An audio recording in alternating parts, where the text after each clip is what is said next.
प्रभु यीशु मसीह के नाम में आप सभी को जय मसीह की।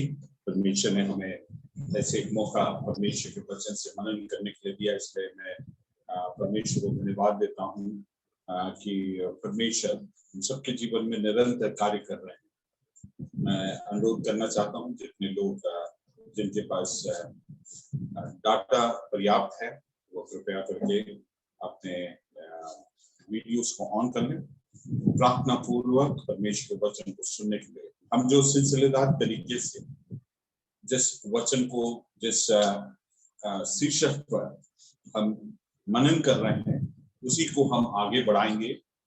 तो बिकमिंग द गॉस्पेल ये चौथा सत्र है जिसमें हम परमेश्वर के वचन से हम मनानी कर रहे हैं। बिकमिंग द गॉस्पेल से तात्पर्य ये है कि जो वचन हम प्रचार करते हैं, जो सुसमाचार है, वो हमारा जीवन में और जीवन शैली में ये प्रदर्शित होने पाए।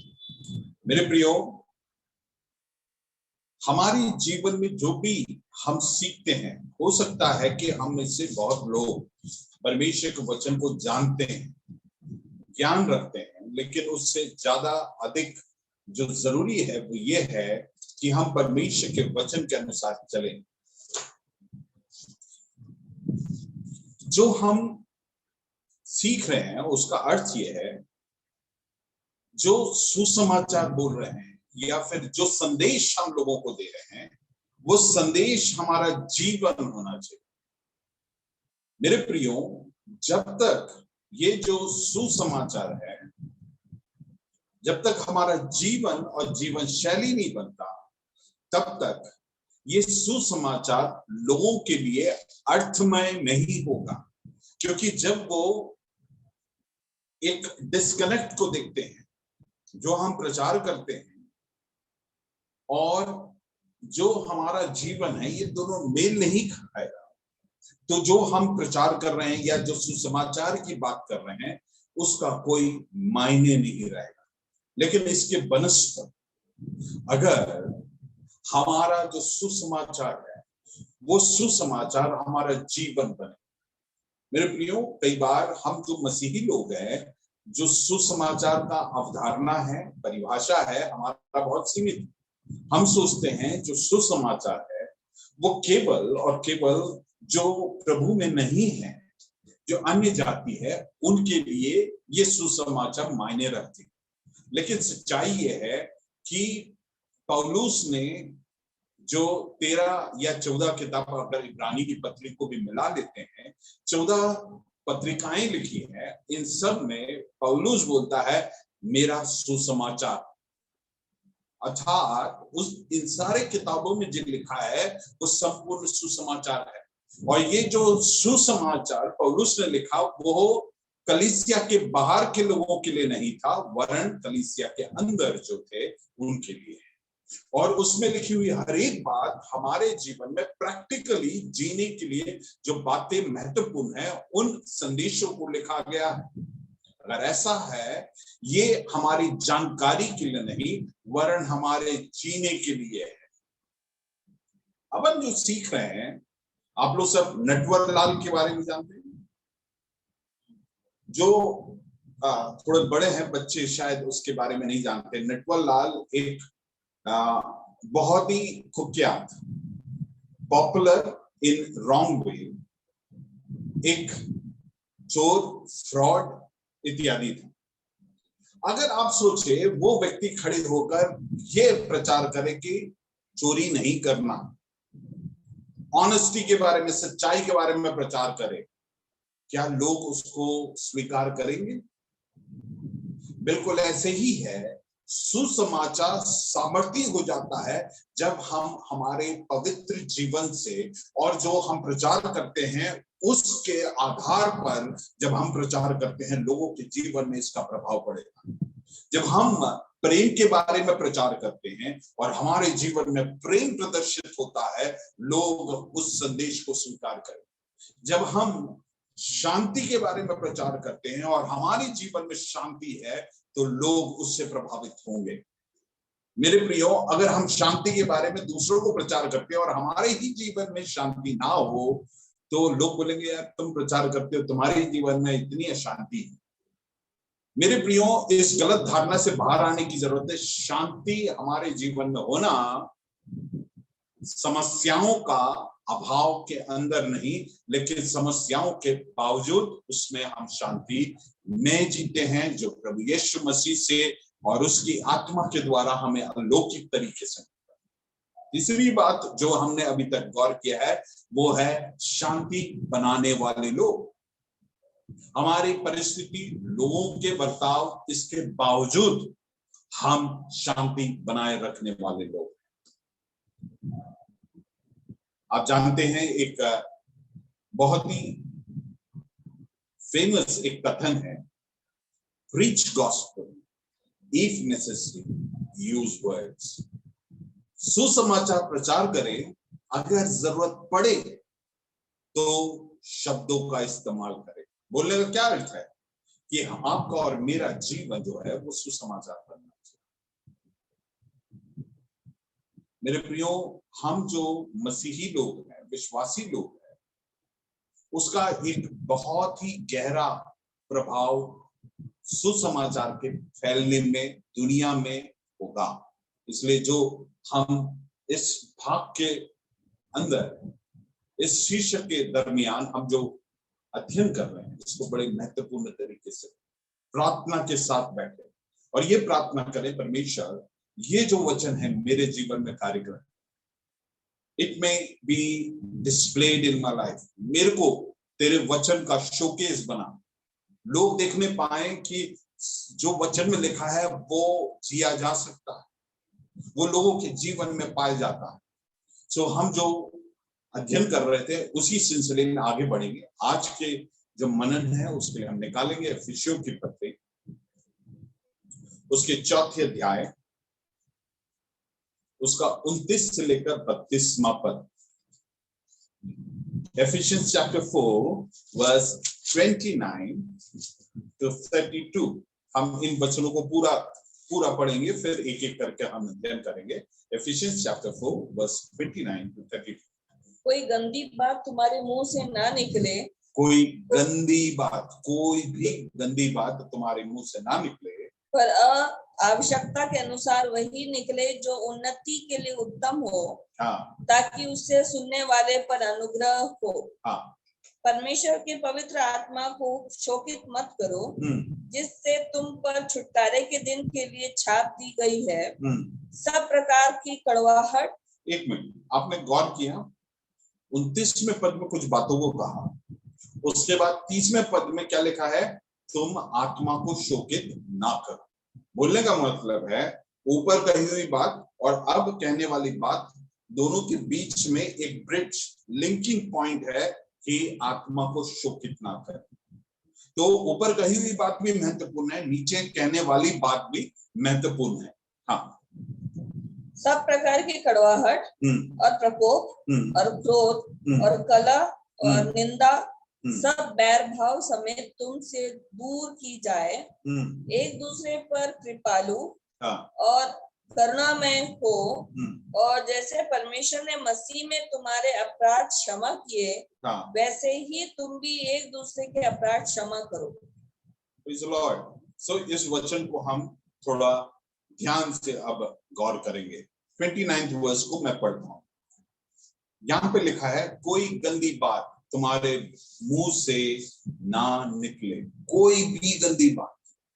मैं इसके बारे में अध्ययन कर रहा था, इसमें 3 मुख्य बातों को बताया गया है। एक है what not to speak, what to speak, और जो हम उचित रीति से बोलते हैं अपने मुंह से, परमेश्वर के वचन के आधार पे इसको हम नियंत्रित करके बोलते हैं, उसका क्या प्रभाव पड़ेगा। 3 बातों को इस वचन में बताया गया है, क्या नहीं बोलना है, और कब और क्या बोलना है, और परमेश्वर के वचन के अनुसार बोलने से क्या प्रभाव पड़ेगा। ये तीनों बातों को हम एक एक कर गौर करेंगे। पहली बात इसमें बहुत ही कैटेगोरिकली बताया गया, कोई भी गंदी बात तुम्हारे मुंह से ना निकलने पाए। मेरे प्रियो, हमारे जीवन शैली दूसरों के लिए सुसमाचार बनना है। और इसमें सबसे बड़ी रोड़ा हमारी बातचीत पर। मैं जब इस वचन को तैयार कर रहा था, मैं आमतौर से बच्चों के साथ परिवार के अंदर मजाक करता हूं, तो मैं अपने बारे में सोचने लगा कि ये वचन जब मैं अपने आप से लागू करता हूं, मैं क्या उचित बातों को बात कर रहा हूं कि नहीं कर रहा हूं। जब हम इस वचन को पढ़ते हैं, हमें अपने जीवन का आकलन करने की जरूरत है। मैं दूसरों के जीवन में या आपको ये वचन सुनाने से पहले मैं अपने आप को सोच रहा था। मैं सुबह से इस वचन को लेकर अध्ययन कर रहा था और परमेश्वर मुझे कायल कर रहा था, कोई भी गंदी बात। जिसको अंग्रेजी में पढ़ेंगे तो वहां पर लिखा है नो करप्ट वर्ड में प्रोसीड फ्रॉम योर माउथ। और ईएसवी करके एक वर्जन है, एक ट्रांसलेशन, उसमें लिखा है नो करप्टिंग टॉक। एक है करप्ट, भ्रष्ट बात तुम्हारे मुंह से ना निकले। दूसरा एक ट्रांसलेशन बोलता है, एक अनुवाद बोलता है भ्रष्ट करने वाली बात तुम्हारे मुंह से ना निकले। दोनों मायने रखते।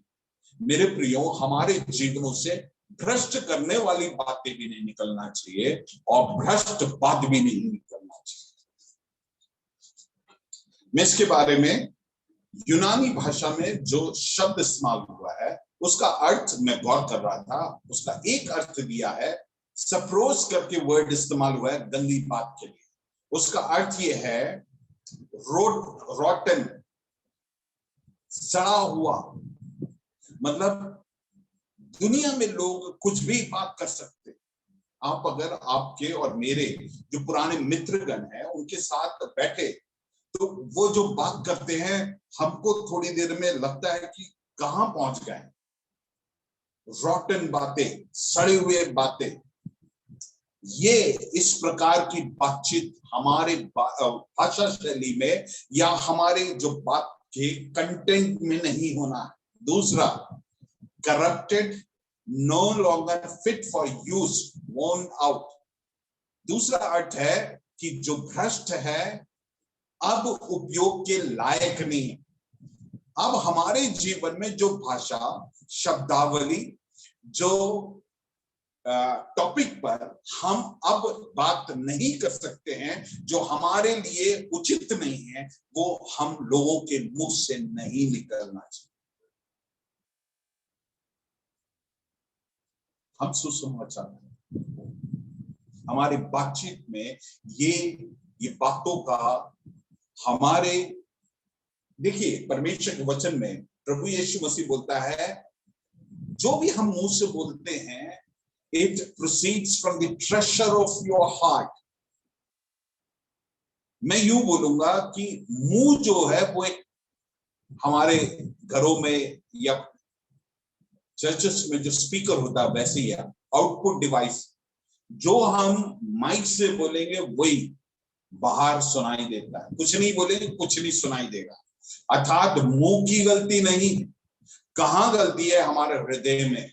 हम सुसमाचार बनने के लिए हमारे हृदय के अंदर जो स्टोर्ड है उसमें एक रिन्यूअल, एक नयापन आना है और उससे परिणमित होगा कि हम जो बात करते हैं उसमें एक बड़ा फर्क आता है। वो बहुत महत्वपूर्ण है। और जब हम इसकी बात कर रहे हैं, our talk should be free from profanity। मतलब जो profanity क्या बोलेंगे, एक हम कई बार डबल मीनिंग की बातें कर सकते हैं, इसका कई अर्थ निकल सकते हैं। वो हमारे जीवनों में हमारे मुंह से नहीं निकलना चाहिए, है ना। गंदी बातें हमारे मुंह से नहीं निकलना है। उसमें पहली बात है इस प्रकार की बातें जिसका अर्थ लैंगिक रिश्तों से जोड़कर कई बार लोग बोलते हैं, वो नहीं होना चाहिए। दूसरा है हॉफ्टीनेस, अर्थात अपने आप को दूसरों से बेहतर समझना। हमारी बातचीत में घमंड का प्रदर्शन कि हम कुछ है, वो हमारे जीवनों से, वो भी गंदी बातों में आता है। तीसरा, झूठ हमारे जीवन में अगर हमारे मुंह से नहीं आना चाहिए। हम सब ये गलती करते हैं। उचित समय पर किसी संदर्भ से बचने के लिए हम झूठ का इस्तेमाल करते हैं। हमें टटोलना है, परमेश्वर से बोलना, परमेश्वर मैं पूर्ण रीति से झूठ से विमुक्त होना है, मेरी बातचीत में नहीं होना है। परमेश्वर इसको एक ऑप्शन के तौर पर यहाँ पे नहीं बोल रहा है, कोई गंदी बात तुम्हारे मुंह से ना निकले। It is a order. परमेश्वर का दास पौलुस परमेश्वर के आत्मा में होकर बोलता है तुम्हारे मुंह से ना निकले, नहीं निकलना है, झूठ हमारे मुंह से ना निकले। तीसरा, धोखा, डिसेप्शन हमारे मुंह से ना निकलने पाए। बोल कुछ रहे हैं लेकिन उसके पीछे हमारी योजना कुछ और ना। और आगे अब्यूसेस, गालियां ना निकलने पाए। फिर बोस्टिंग, ढींग मारना ना होने पाए, रूड ना होने पाए, लैक ऑफ रेस्पेक्ट ना होने पाए। हम हर एक व्यक्ति का आदर करने वाली बातचीत करनी। क्या आपने गौर किया इस वचन को? एक और बार 29वां वचन, कोई भी गंदी बात तुम्हारे मुंह से ना, कोई भी, एब्सोल्युटली जीरो, बिल्कुल भी गंदी बात हमारे मुंह से नहीं निकलती। और उसमें क्या क्या शामिल किया जाता है वो सब हमने देखा। मेरे प्रियो, हम केवल सुनने वाले जानकार लोग नहीं बनना है। ये वचन जब हम सुन रहे हैं, परमेश्वर से प्रार्थना करें। हमारे जीवनों में ऐसे संदर्भ आते हैं जहां पे हमें बोलना पड़ता है, हो सकता है कि झूठ बोलना पड़ता है, गुस्सा होना पड़ता है, we have to be rude and mean to people. लेकिन परमेश्वर से प्रार्थना करें, परमेश्वर चूंकि मैं ये वचन को सुन रहा हूं और ये वचन मुझे कोई भी एरिया नहीं देखता, कोई भी he doesn't the word of God doesn't give me any room to speak anything of this sort. इस प्रकार की बातों को बोलने के लिए ये वचन किसी भी रीति से अनुमति नहीं देता। इसलिए परमेश्वर तेरे वचन के द्वारा मेरे जीवन में कार्य कर। We have to be a gospel. हम देखिए, ये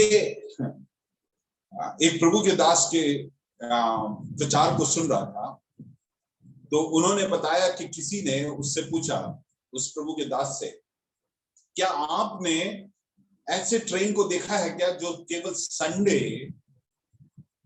पटरी पे चलता है? तो ये पास्टर ने थोड़ी देर सोचा और बोला कि नहीं, हमारे यहाँ तो मंडे टू फ्राइडे, मतलब संडे टू अगले संडे सारे ट्रेनें ट्रैक पे ही चलता है। तो उसने बोला कि आपको संडे मात्र ट्रैक पे चलने वाले ट्रेन देखना है तो चर्च आ जाइएगा। संडे भक्त रहते हैं, वचन के अनुसार चलते हैं। मेरे प्रिय, हम ऐसे नहीं होना है हमारा जीवन। मेरे प्रिय, हमको परमेश्वर ने सोशल सेटिंग में रखा है, समुदाय के बीच में, सारे रिश्ते नातों के बीच में रखा, और उसमें हमें जी के हमारे जीवन से दिखाना है कि हम सुसमाचार। और जब जी के दिखाएंगे, लोग जान पाएंगे कि हम परमेश्वर के सुसमाचार है। We become gospel. हम सबको हमारे जीवनों में एरिया ऑफ इम्प्रूवमेंट है। जो जॉब करते हैं, आपको मालूम है, जब आपका असेसमेंट होता है उसमें कई बार आता है नीड इम्प्रूवमेंट। अगर हमारा आज परफॉर्मेंस अप्रेजल हो रहा है आत्मिक रीति से, ये एक एरिया सबके जीवन में परमेश्वर अंकित करेगा, नीड इम्प्रूवमेंट। मेरे जीवन में या आपके जीवन में हो सकता है सिग्निफिकेंट इम्प्रूवमेंट की जरूरत है। हम सबके जीवन में हम टटोले। आज परमेश्वर अगर हमको कायल कर रहा है, परमेश्वर से बोले, lord I don't want any habit of behaviour of Satan in me. मेरे को तेरे जैसे लगता है। परमेश्वर, तेरे वचन में कहा है, मैं पूर्ण रीति से उसका पालन करना चाहता हूं। हालेलुया। हमारे साथ आजकल अभिषेक है, तो उसके बॉस है, उनकी बातचीत में सुन रहा था। गुस्सा होके भी बात करते हैं, उसमें भी वो इस प्रकार से गुस्सा होता है कि गुस्सा हो रहा है करके नहीं। I said, that is worth learning.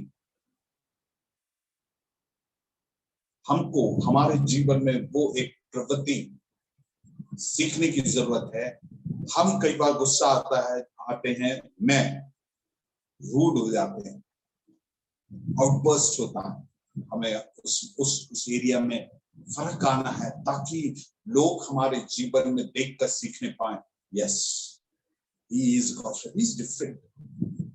चीजें चारों तरफ से, जो बुलेट प्रूफ ग्लास बनता है उसको इतना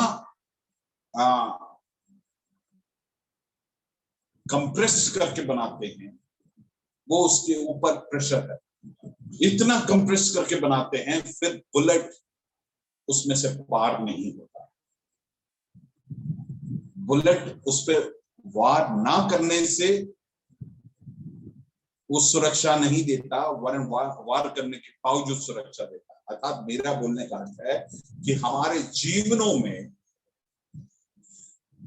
परिस्थितियां, लोग आएंगे जो हमें प्रेशराइज करते हैं, जो हमारे आपा खोने के लिए और हमारे शब्दों का जो नियंत्रण है उसके ऊपर हमारा जो कंट्रोल है छूट जाता है।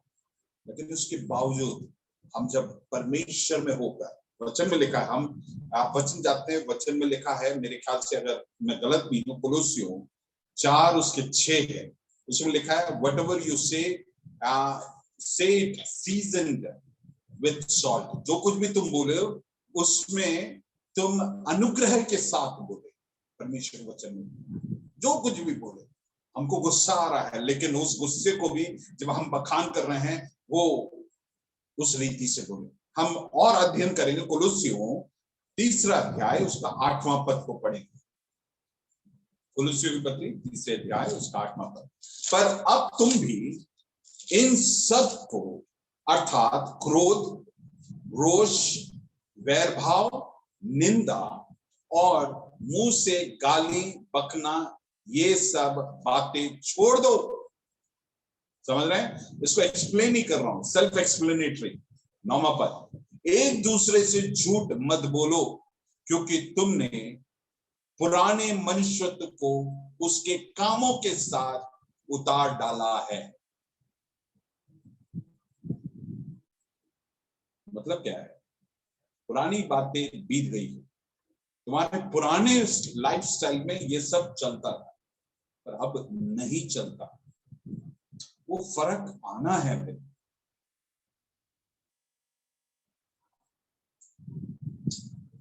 अभी जो मैंने एग्जाम्पल बताया था आपको, संडे पटरी में चलने वाला ट्रिप, सोचने वाली बात, संडे भक्त या संडे, और हमारे संदर्भ में संडे और वेडनेसडे पर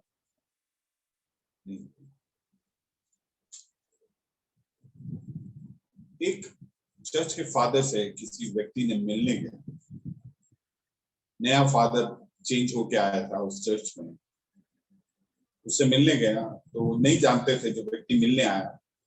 तो एक बुजुर्ग व्यक्ति वहां पे बैठा हुआ था, उससे पूछा कि फादर से मिलना था, वो कहाँ है? तो जो बुजुर्ग व्यक्ति वहां पे बैठा था उसने बोला, अगर तुम्हें फादर से मिलना है तो वो जो क्या बोलते, रस्सी जिसमें कपड़ा सूख रहा है, जो फादर लोग लंबे सफेद गाउन टाइप का पहनते हैं, उसको दिखा के बोल रहा है कि फादर वहां लटका है, सूख रहा है। मतलब उसको बोलने का अर्थ है कि जब उस चोंगे के अंदर आ जाए, उस वस्त्र के अंदर आ जाए, तब मैं फादर हूं, अन्यथा फादर नहीं। लेकिन हमारे संदर्भ में ऐसा नहीं। हम 24 घंटे 7 दिन 365 दिन हमारे जीवन के हर एक पहलू में हम विश्वासी है और हम मसीह के प्रतिनिधि, और प्रतिनिधि होने के नाते हम जब परमेश्वर के प्रतिनिधि बनते हैं, हम सुसमाचार पढ़ते हैं। हमारी बातचीत हर वक्त इसी प्रकार से होना चाहिए। सो हम इन बातों को गौर करें। मैं आप लोग से एक प्रश्न पूछना चाहता हूं, आप लोग ध्यान से सुनना। 2 प्रश्नों को पूछूंगा, पहले अंग्रेजी में पूछूंगा फिर हिंदी में। आप लोग में से कितने लोग, how many of you want to become a perfect man? आप में से कितने लोग सिद्ध मनुष्य बनना चाहते हैं? दूसरा, do you want to control your body?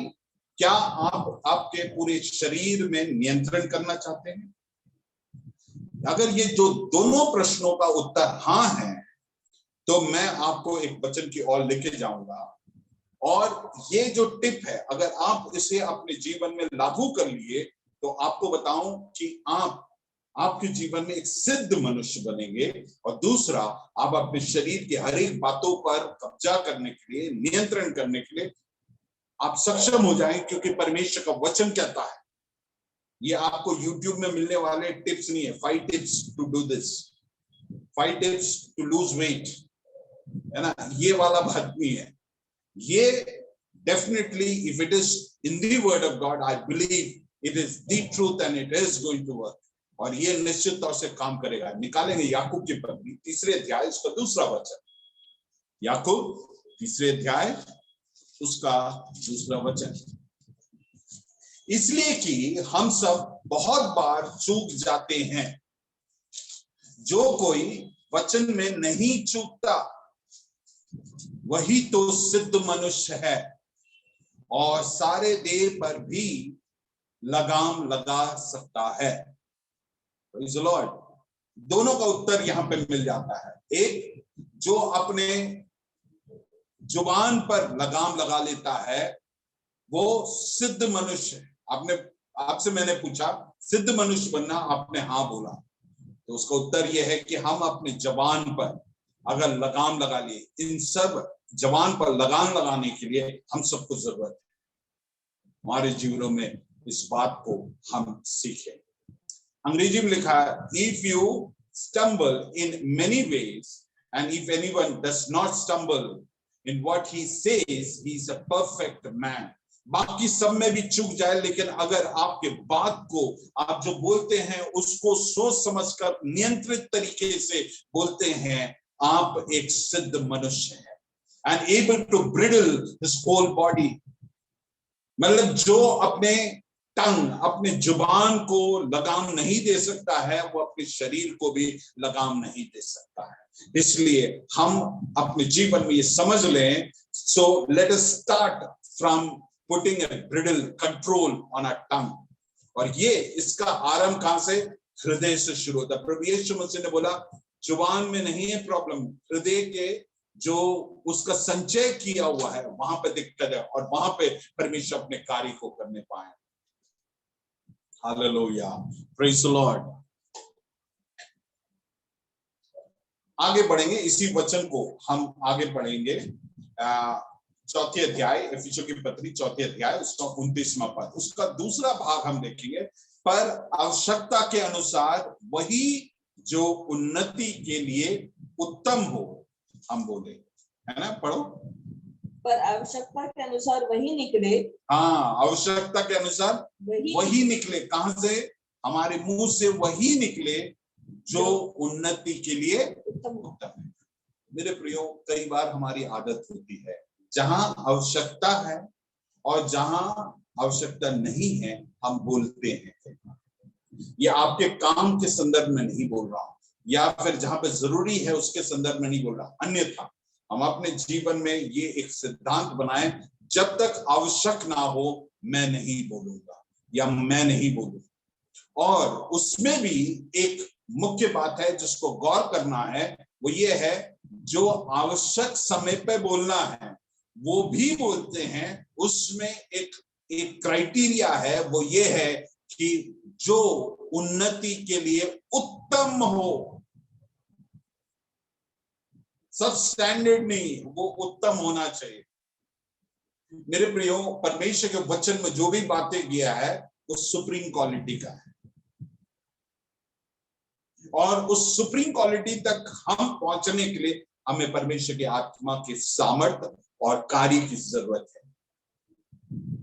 दूसरे पत्रस 1 अध्याय उसके 3 और 4 वचन में हम ये पढ़ते हैं, परमेश्वर के जो दिव्य स्वभाव है उसमें हमारा पार्टनरशिप है। जिसका पार्टनरशिप है वो साझा है। So it is not a far flung virtue, but rather it is very much accessible if we live under the guidance of the Holy Spirit. हमारे लिए परमेश्वर का जो स्वभाव है वो हमारे लिए बहुत नजदीक है, वो हमारे अंदर है और हमारे अंदर से काम कर सकता है अगर हम आत्मा के नियंत्रण में चलते हैं। और ये जो बातें कह रहे हैं इसको सुनकर हमको लग रहा होगा ये कैसे होगा, ये होगा। परमेश्वर हमें बुद्धि देगा। He will give us the wisdom that we need to speak in the way it has to be speak, the content he would give. परमेश्वर हमें पूर्ण रीति से नियंत्रण करेगा, हमें क्या बोलना है, कब बोलना है, कैसे बोलना है, उसमें सम्मिलित क्या बातें होना चाहिए। और मैं आपको बताऊं, जब हम और हम हमारे आत्मिक बातों के लिए अकेले परमेश्वर के आत्मा पर निर्भर होने के बजाय हमारे जीवन के हर एक बात के लिए परमेश्वर के आत्मा पर निर्भर होंगे, मैं आपको बताऊं ये सब बातें आपके लिए इजी होना शुरू होगा। आपको प्रार्थना करना है, परमेश्वर की आत्मा, प्रचार करना है, परमेश्वर की आत्मा।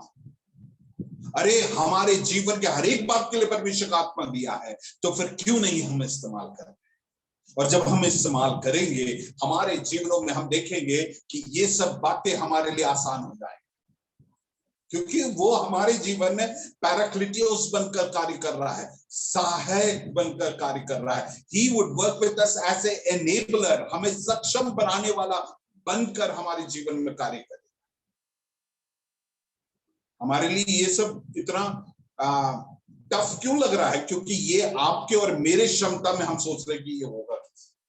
सही बात है, आपको और मेरे लिए ये नामुमकिन है।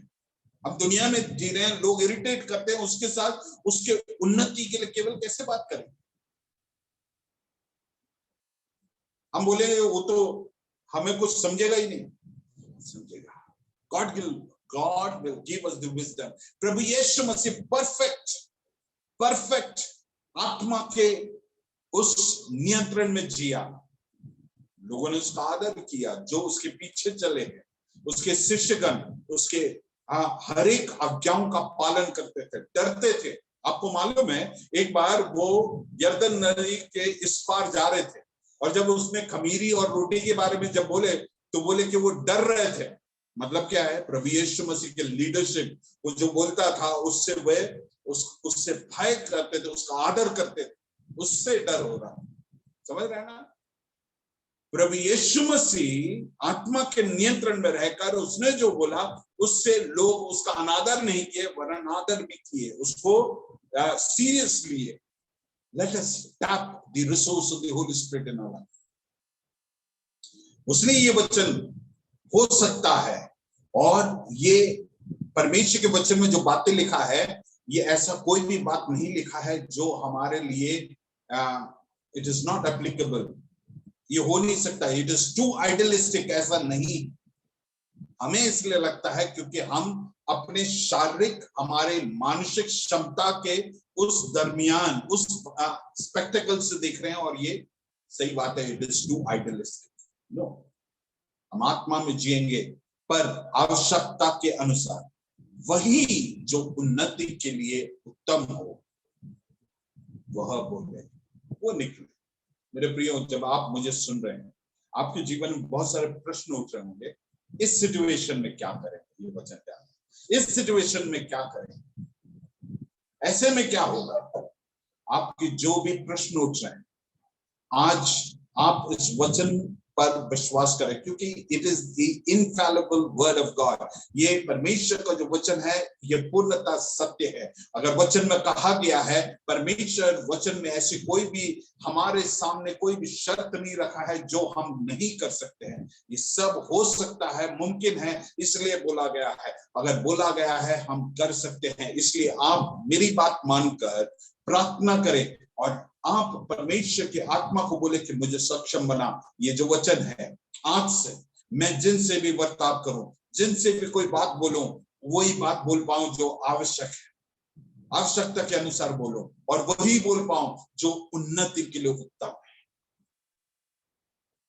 परमेश्वर उसके लिए जो बुद्धि की जरूरत है, विजडम की जरूरत है, परमेश्वर मुझे दे।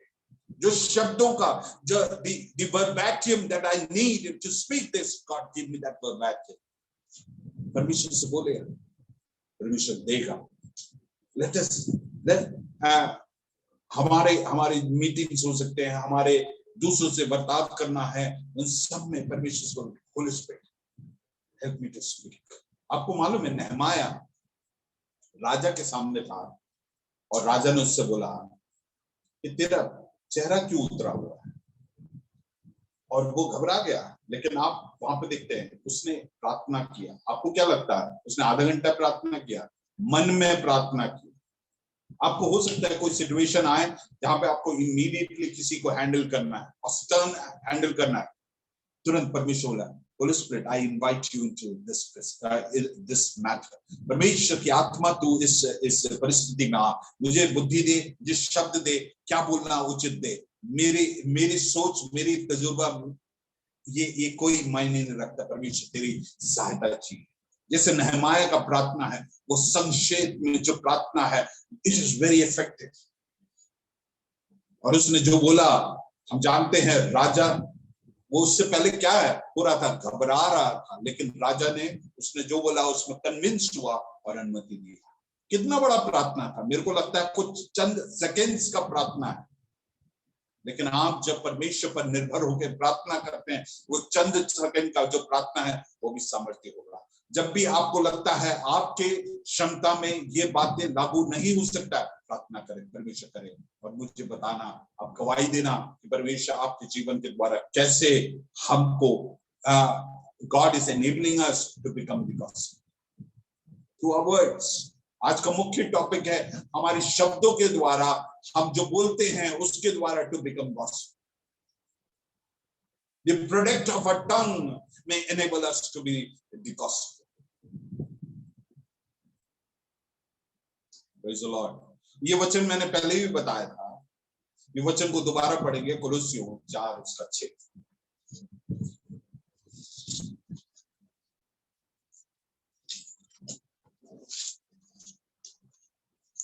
तुम्हारा वचन सदा अनुग्रह सहित और सलोना हो कि तुम्हें हर मनुष्य को उचित रीति एक और पढ़ेंगे, तुम्हारा वचन सदा सदा। मतलब ये जो वर्ड है मुझे बहुत सोचने के लिए मजबूर किया।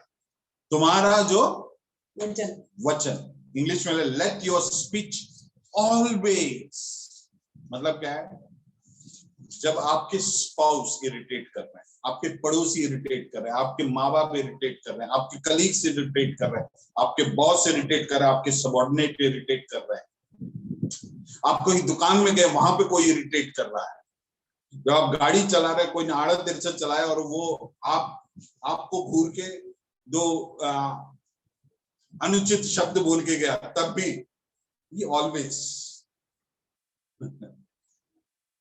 Late your speech always be gracious. Hindi में एक और पढ़ेंगे, तुम्हारा वचन सदा अनुग्रह सहित और तुम्हारा वचन सदा, उसको अंडरलाइन कर ले अपनी बाइबल, रात से प्रार्थना करे परमेश्वर सदा मैं जो बोलूं वो अनुग्रह सहित होने पाए। Always be gracious. We need God to work in us ताकि हम गॉस्पेल बन सके। हाँ आगे, और सलोना हो कि तुम्हें, सलोना हो इंग्लिश में लिखा है सीजन्ड विद सॉल्ट, टेस्टी। आप कितना भी स्वादिष्ट खाना बनाए, उसमें अगर नमक जितना पड़ना चाहिए उतना नमक नहीं पड़ेगा तो स्वाद ही नहीं आएगा। आपने मसाला बढ़िया डाला, आपने तेल सही किया, सब कुछ बढ़िया, लेकिन उसमें स्वाद ही नहीं आएगा जब तक जितना स्वाद अनुसार नमक ना हो। तो आपका और मेरा जो बोलना है स्वाद होना चाहिए हमारी बात। लोग बोले कि यार इस सब मिलने में अच्छा लगता है। कई बार पोर्कुपाइन देखा, पोर्कुपाइन के पास जाने से डरते हैं, क्योंकि वो उसके पास जाने से उसको जहां उसको लगा कि वो डेंजर में, वो क्या है उसके ऊपर जो कांटे का जो है वो छिड़कना शुरू होता है, और जिसको लगता है वो बेहोश हो जाएगा, वो घायल हो जाएगा। हमसे जो बातचीत करके जाता है वो पोर्कुपाइन से मिलने के बराबर नहीं होना चाहिए।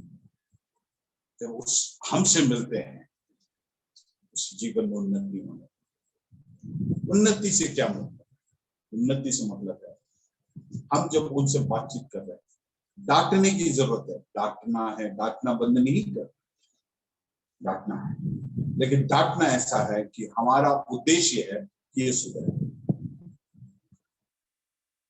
दूसरा, हमारा उनसे बातचीत करने से वो एडिफाई होना चाहिए, उसका निर्माण और बिल्डिंग होना चाहिए, उसको मार्गदर्शन मिलना चाहिए। वो गलत सोच रहा था, गलत कर रहा था, लेकिन वो सही दिशा में जाने के लिए तैयार। लेकिन हम ये सब जो करते हैं, हमारा हर वक्त, मैं आपको बताऊं, ये वचन हम सुन रहे हैं, जब तक हम आत्मा के नियंत्रण में नहीं आएंगे, ये this is a humongous thing to do. This is the toughest thing to do. इसलिए हमें परमेश्वर की आत्मा की जरूरत है। आपके और मेरी क्षमता में मेरे से नहीं हो सकता।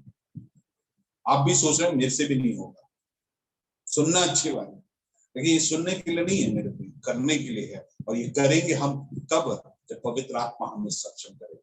सो हमारी प्रार्थना में जो हम बोलते हैं ना कि आज मुझे इतना पैसा चाहिए, मेरे बच्चों को आशीष दे, वो सब छोड़ दे, वो तो परमेश्वर करेगा। पहले मेरे राज्य धार्मिकता का खोज कर, राज्य और धार्मिकता का खोज करो, तब ये सब बातें तुम्हें यूं ही मिल जाए।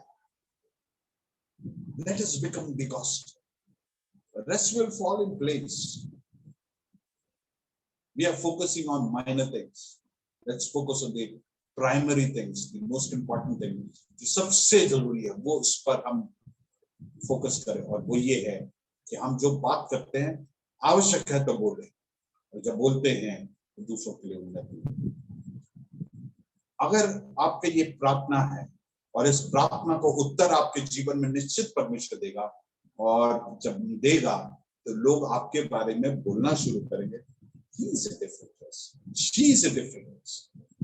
हमारे जो मेरे भाई और मेरी बहनों, आप लोग जो सुन रहे हैं, बच्चों, आप लोग जो मुझे सुन रहे हैं, आपके जीवन में ये बात अगर आपका प्रार्थना जीवन और आपका प्रायोरिटी बन जाता है, मैं आपको बताऊं, the world would be transformed.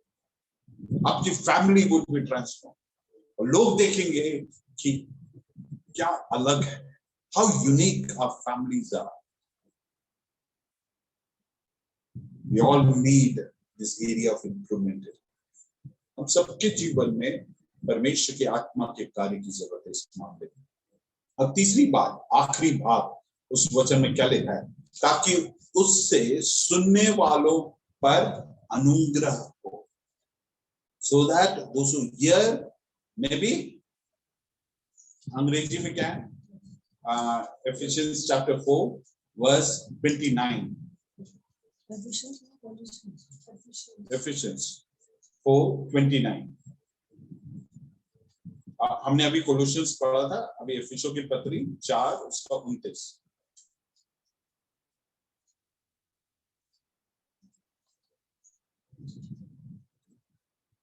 पढ़ो पढ़ो, आप लोग बाइबल में आया नहीं?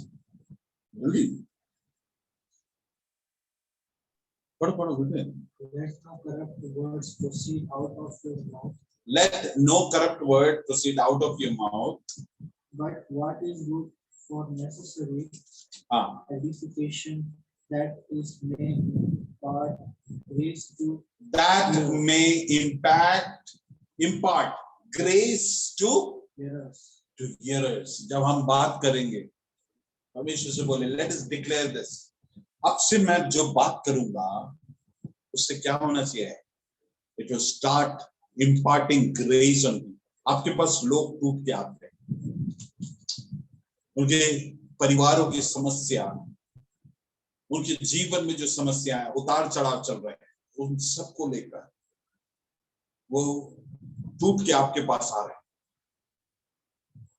लेकिन आप परमेश्वर की आत्मा में होकर जो बोलते हैं, मैं और आप बोलेंगे आज से, उसके कारण वो उनके जीवन में we bind them.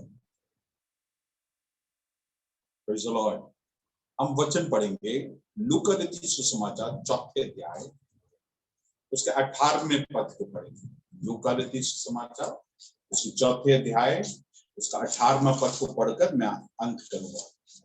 प्रभु का आत्मा प्रभु की आत्मा मुझ पर है, इसलिए कि उसने कंगालों को सुसमाचार सुनाने के लिए हाँ मेरा अभिषेक किया है। हाँ और मुझे इसलिए भेजा है कि हाँ बंदियों को छुटकारे का हाँ और अंधों को दृष्टि हाँ पाने का सुसमाचार प्रचार करूं और कुचले हुओं को छुड़ाऊं। यहाँ पे लिखा कुचले हुओं को छुड़ाओ।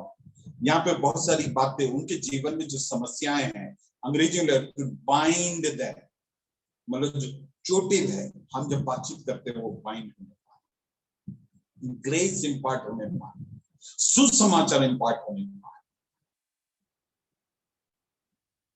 हालेलुया। मत्ती रचित सुसमाचार 28, उसको अगर आप 18 से 20 पढ़ते हैं, वहां पे ये नहीं लिखा है कि तुम सुसमाचार प्रचार करो करके नहीं लिखा है, बी दी गॉस्पेल लिखा है, तुम सुसमाचार बनो। मेरे प्रियो, हमारे शब्दों के द्वारा हम सुसमाचार बने।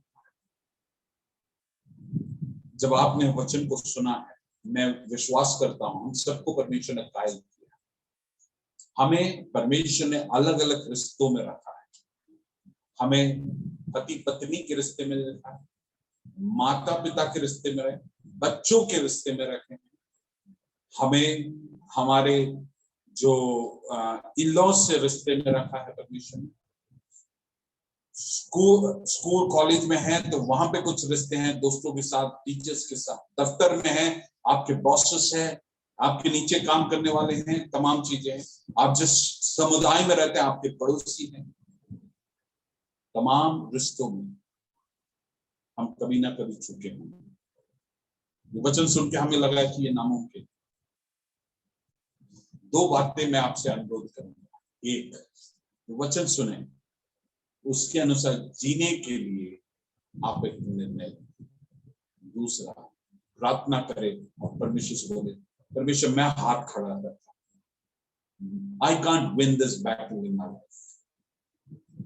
जैसे यहोशाफात ने बोला, परमेश्वर मेरी बस की नहीं, हाथ खड़े कर दिया, मतलब परमेश्वर तेरे को ही कुछ करना पड़ेगा। हम भी बोले, परमेश्वर मेरी जुबान को संभालना, गुस्सा आता है तो क्या बोलना है मुझे समझ में नहीं आता, ये मेरी बस की नहीं है। इस युद्ध को मेरे को जीतने के लिए तेरी आत्मा के द्वारा मुझे सक्षम। और ये केवल बाहरी हमारी प्रार्थना नहीं, it should be the prayer in our life. परमेश्वर मुझे ये कीजिए। और मैं आपको बोलना चाहता हूं, प्लीज वचन सुनने वाले लोग ना बने, वरन वचन को सुनकर अपने जीवनों में लागू करने वाले। Let us pray।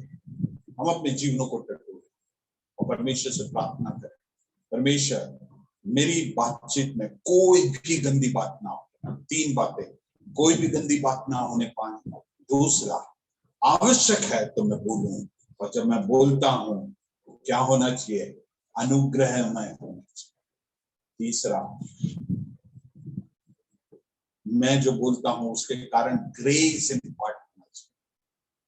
जो मैं बोलता हूं इट में बी सीजन, हर वक्त इट में बी सीजन विद सॉल्ट। इस वचन के आधार पर हम प्रार्थना करें और परमेश्वर से बोले, परमेश्वर तू मुझे तेरा सुसमाचार बना, make me gospel. Let's pray. आइए हम प्रार्थना करें।